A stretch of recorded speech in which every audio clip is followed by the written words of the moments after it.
সোমবার মন দিয়ে শিবের আরাধনা করলে মনোবাঞ্ছা পূরণ হয়। এই সময় ভগবান শিবের তার প্রিয় জিনিস দিয়ে সেবা করা উচিত। ভগবান শিবের প্রিয় রং হচ্ছে সবুজ, তাই এই সময় মেয়েরা অধিকাংশ লোকেই সবুজ রঙের চুড়ি পরেন এবং সবুজ পোশাক পরিধারণ করেন। এইসব কি কারণ? এই সময় চারিদিক বর্ষার জলে তুষ্ট হয়ে প্রকৃতি হয়ে ওঠে সবুজ। মহাদেব শঙ্করের আরেক নাম পশুপতি।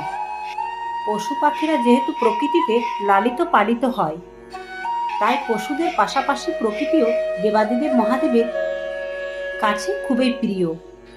আর এই প্রকৃতি সতেজ পূর্ণ অবস্থায় সম্পূর্ণ সবুজ বর্ণ ধারণ করে। এই সবুজ রং বিশুদ্ধতা, সতেজতা, পবিত্রতা।